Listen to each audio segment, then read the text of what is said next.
And the first thing I heard when I walked into that ballroom was her voice. Madison Clark, my brother's flawless fiancée, leaned toward her bridesmaids with a champagne glass balanced perfectly in her hand and whispered, just loud enough for me to hear, "Oh great, the small-town girl finally showed up." They laughed. Not quietly, not awkwardly. Confident laughter, the kind that assumes everyone in the room agrees. Madison did not even look at me. To her, I was background noise, an inconvenience, a stain on the aesthetic of her engagement party. What she did not know, what no one in that room knew, was that 3 years earlier, my signature had gone on the deed to this building. The Hawthorne Grand Hotel. Every chandelier glowing above her head, every polished marble tile beneath her heels, every glass of champagne being poured that night, all of it belonged to me. I stood there calmly, holding my coat, letting the insult pass through me like air. I did not react. I did not flinch, because I had learned something important a long time ago. When people underestimate you, they show you exactly who they are. And sometimes that is all the power you need. Madison thought she was marrying into a respectable family. She thought she had won. She thought I was nothing more than the quiet sister who never quite measured up. She was wrong about all of it. By the end of that night, the truth about Madison Clark, her parents, and this entire engagement would be on full display for everyone to see. And that single careless whisper was going to cost her everything she had built her life around. So I smiled, stepped fully into the room, and let the party continue. Because the best kind of reckoning does not rush. It waits. I am 32 years old, and I grew up in a small town outside Savannah. The kind of place where everyone knows your name before you are old enough to decide who you want to be. Growing up, I was always the second version. My older brother Ryan was the standard, the example, the one my mother talked about with pride. If Ryan did well, it was expected. If I did well, it was a surprise. And surprises do not build confidence. They teach you to stay small. My mother Elaine never said she was disappointed in me. She did not have to. It lived in the pauses. In the way she corrected my posture but praised Ryan's ambition. In the way she introduced him as her son and me as also her daughter. So when I turned 18, I left. I did not leave angry. I left clear. I packed one suitcase, took the first job I could find, and promised myself I would never again beg for space in a room that did not want me. The first years were not glamorous. I shared a tiny apartment with 2 other women. I worked double shifts. I learned how to stretch a paycheck until it nearly snapped. I ate the same meals over and over because they were cheap and filling. My first real job was in housekeeping at a small boutique hotel. I cleaned rooms quietly while guests slept late. I paid attention. I noticed how the front desk handled problems. I watched how managers spoke to staff and how guests responded. I asked questions when no one was watching. I moved to the front desk, then to operations, then to management. I saved everything I could. I read about real estate late at night. I made careful investments. I took risks only when I understood them. Nothing flashy, nothing reckless. At 28, I bought my first small property. At 30, I owned 3. By 31, I had built Harbor Light Hospitality, a quiet company that focused on boutique hotels with loyal staff and steady returns. The Hawthorne Grand became my flagship. I never told my family. Not because I wanted to punish them, but because success changes the way people look at you, and I had spent my entire life being looked at in ways that made me shrink. Staying quiet felt safer. They thought I was struggling. They thought I was getting by. They never asked. And I never corrected them. Because when you grow up learning that love is conditional, you learn to protect the parts of yourself that matter most. And that night, standing in my own hotel while being dismissed as irrelevant, I realized something. Staying quiet had kept me safe. But it was not going to keep my family safe. And that was about to matter. The engagement party looked exactly like Madison Clark. Perfect on the surface. Polished. Excessive in a way that tried very hard to look effortless. White flowers everywhere. Crystal glasses lined up with military precision. Soft music floating through the room. Expensive enough to be forgettable. Everything screamed money and taste and control. I stepped further inside, letting my eyes adjust. I was wearing jeans, boots, and a simple jacket, nothing flashy. Nothing designed to impress. The kind of outfit that tells people you are comfortable exactly as you are. From across the room, Jason Mercer caught my eye, my general manager. He gave me a small nod. Professional, neutral. He knew better than to acknowledge me as anything other than a guest. Everything was running smoothly. My staff was calm, focused, proud. That part made me smile. Then my mother found me. Elaine Brooks approached with the same tight expression she had worn my entire life whenever I embarrassed her by existing incorrectly. Her eyes moved over me slowly, stopping at my boots. She smiled, but it did not reach her eyes. She said it was nice that I could make it. Her tone suggested it had been inconvenient. Then she asked why I could not have dressed a little more appropriately. She reminded me that Madison's family was very refined. She emphasized the word refined, like it was a lesson I had failed to study. I told her I came straight from work. That was true. Was true. I just did not explain what work meant. Elaine sighed, the familiar sound of disappointment wrapped in patience. She told me to try not to stand out tonight. Then she turned and disappeared back into the crowd. 20 seconds. That was all it took to feel 12 years old again. I watched Madison from across the room. She was working the crowd like a professional. Air kisses, soft laughter, perfect posture. Every movement calculated, every smile practiced. Her parents stood nearby. Gerald Clark had a loud confidence that felt rehearsed. He laughed too hard. He shook hands too aggressively. He checked his phone more often than he should have. Cynthia Clark wore jewelry that caught the light constantly. Beautiful pieces, expensive looking. But she touched them often, fingers brushing her necklace and rings like she needed to reassure herself they were still there. Something about them felt off. Not wrong exactly, just unstable. Ryan finally noticed me and walked over. My brother looked proud, relaxed, like a man who believed he had won something valuable. He hugged me briefly and said he was glad I came. He asked if I had met Madison yet, and said she was incredible. I told him I had seen her. That was enough for him. He was already looking past me, scanning the room, checking boxes in his head. Some things never change. As he walked away, I caught Madison watching me. Not openly, not directly. The way people look when they are assessing a threat. She smiled when our eyes met. And in that smile I saw it. Not kindness. Not confidence. Calculation. And for the first time that night I felt a quiet shift in my chest. Because people who have nothing to hide do not look at others that way. And Madison Clark had just marked me as a problem. I was still standing there when Ryan came back to me a few minutes later. He looked pleased with himself, like a man enjoying the attention that comes with a big life milestone. He said something about how crazy the night felt, how lucky he was. Then, casually like it meant nothing, he mentioned the necklace. He said our mother had given Madison Grandma Ruth's necklace as an engagement gift. He even laughed and said Madison loved vintage things. For a moment, I could not hear the music anymore. That necklace had belonged to our grandmother. A simple gold chain with an antique pendant, worn smooth from decades of being held between her fingers when she was thinking, when she was worried, when she was praying. Before she passed, she had pressed it into my hand and told me it was for me. She said I was the dreamer, the one who would leave and still come back stronger. She said she wanted me to carry something of hers with me. My mother had been standing right there when she said it. I looked across the room. There it was. Resting against Madison's collarbone like it had always belonged there, catching the light, being admired by people who had no idea what it meant. Something inside me went quiet. I told Ryan I needed some air and walked toward the hallway outside the ballroom. The noise faded behind me. The carpet softened my steps. My breath came shallow, controlled. I was standing there when I heard Gerald Clark's voice. He was on the phone a few feet away, his back turned. His tone was low and sharp, the confident warmth gone. He said they needed the wedding to happen, that everything depended on it. He paused, listening. Then he said the Brooks family had money, that once they were officially connected, things would settle down. They just needed to get through the ceremony. I felt my stomach drop. The Brooks family did not have money.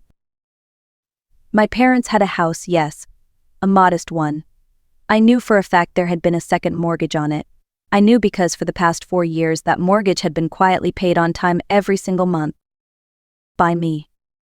Gerald ended the call and turned, his smile sliding back into place the moment he re-entered the ballroom. I stayed in the hallway, frozen.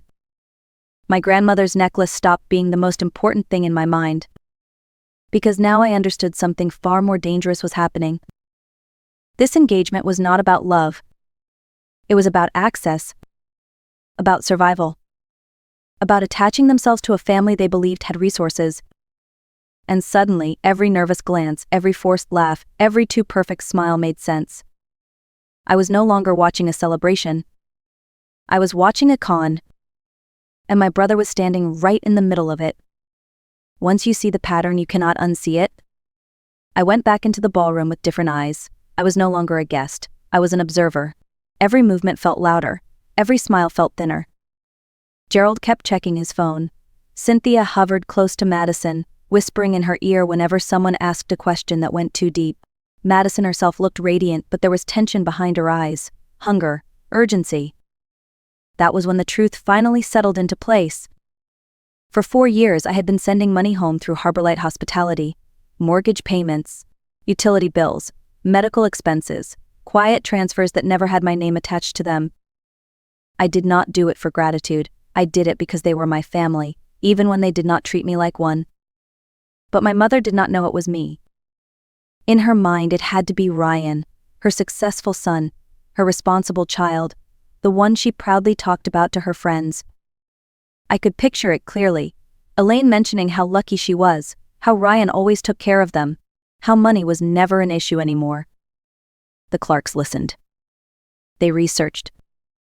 They saw a home that never missed a payment, parents who seemed financially stable, a son positioned as the provider. To them it looked like quiet wealth, the kind people hide.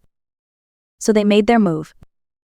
Madison found Ryan, perfect on paper, trusting, kind, desperate to be chosen. And I was invisible enough to be ignored. That was when Madison approached me. She slid in beside me with a bright smile, her hand resting lightly on my arm. To anyone watching, it looked friendly, intimate even. The moment we were out of earshot, the smile vanished. She asked why I sent money home every month. She said it did not make sense for someone who barely mattered to the family. She said it felt desperate, like I was trying to buy love. She told me Ryan had explained everything, how I was jealous, how I never fit in, how the family tolerated me out of pity. She suggested it would be better for everyone if I date away after the wedding. Nobody would miss me, she said. I listened, calm still. Because now I understood exactly who she was.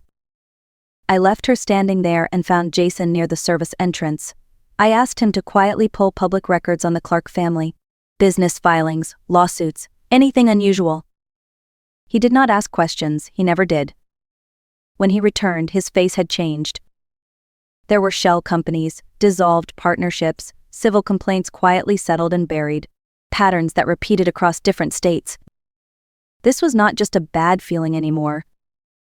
It was confirmation. I stepped outside, took out my phone and made 2 calls. First to my lawyer, then to a forensic accountant I trusted. Because when the truth threatens your family, guessing is not enough. You make sure. The first call came back from Priya Shah. Her voice was steady, but there was an edge to it. The sound of someone who had found exactly what they expected and something worse underneath. She told me the Clark name did not exist the way they claimed. She had traced similar patterns in another state under different identities. Same structure, same flow of money, same disappearing act right before collapse. Madison Clark was not Madison Clark. Her real name was Tiffany Reed. And Gerald and Cynthia were not her parents. They were partners, long-term, experienced. They had been running the same scheme for years, changing names and locations just before everything fell apart. This engagement was not a celebration. It was an exit strategy. I sat in my car in the parking garage for a moment, letting the engine idle. The concrete walls felt colder than the ballroom. Safer. Then my lawyer Lucy Hart called. She confirmed everything. Federal investigators had been tracking this group for months. They kept slipping through jurisdiction gaps, moving just fast enough to stay ahead. Until now. Lucy said she had already contacted the lead investigator, Agent Danielle Ruiz. She was nearby, close enough to move once the evidence was public. I took a breath and made a decision. I was not going to drag this out quietly. I was not going to warn them. And I was not going to let my brother walk into a marriage built on lies. I went back inside and found Jason. I handed him a small drive. On it were verified court filings, financial records, identity documents, and photos connecting Tiffany Reed to previous schemes. I told him that during Gerald's toast, the screens needed to change. No commentary, no theatrics. Just facts. Jason looked at the drive, then at me. He nodded once. I checked my phone. Ryan had texted me. He said something felt off. He asked if we could talk. I typed a short reply. I told him to wait until after the toast. Because if I spoke now, he might warn her, and if he warned her, she would disappear. Some truths need witnesses. I took my place near the back of the room. The music softened. Glasses were raised. The clock on my phone ticked closer to 9. And for the first time that night, I did not feel small. I felt ready. Gerald Clark stepped up to the microphone at exactly 9 o'clock. The room quieted. Conversations faded. Glasses were lifted. Faces turned toward the small stage with polite anticipation. Gerald smiled the way men do when they believe the room belongs to them. He thanked everyone for coming. Talked about family. About legacy. About how proud he was to welcome Ryan into their lives. He said Madison had finally found the man she deserved. Behind him, the large screen still showed a slideshow of smiling photos, Ryan and Madison at dinners, on vacations, carefully framed moments of happiness. Gerald raised his glass. He said to love, to family, to forever. That was when the screens went dark. For half a second, people assumed it was a technical issue, a glitch. Someone chuckled awkwardly. Then the first document appeared. A court filing, official, stamped, dated. An investigation into financial fraud. The name Tiffany Reed was highlighted. A murmur rippled through the room. Gerald froze. The screens changed again.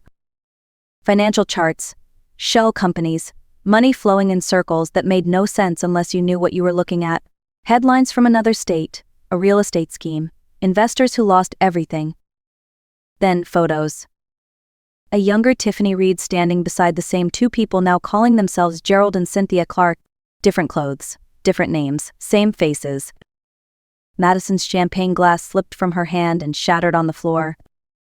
Ryan stared at the screens, then at Madison, then back again. Gerald grabbed the microphone, laughing too loudly. He said there had been a mistake, a technical error. He demanded someone fix it. But the screens kept moving. That was when I stepped forward. Jason's voice came through the speakers, calm and steady. He said he would like to introduce the owner of the Hawthorne Grand Hotel and CEO of Harborlight Hospitality. He said my name. Haley Brooks. The room went silent. My mother's face drained of color. Ryan's mouth fell open. Madison looked at me like she was seeing me for the first time. I took the microphone from Gerald's shaking hand. I said I was sorry to interrupt the celebration, but I believed people deserved to know who they were celebrating. I spoke calmly. No accusations, just facts. I said the identities were false, that the money was stolen, that this engagement was part of a larger scheme. Madison screamed that I was lying. She called me jealous, bitter, nobody. I smiled and asked her if I had also invented the federal investigation that had been following them for 2 years. As if on cue, the doors opened. 4 agents walked in, badges visible, expressions firm. Agent Danielle Ruiz stepped forward and placed a hand on Gerald's arm. She told him he was under arrest.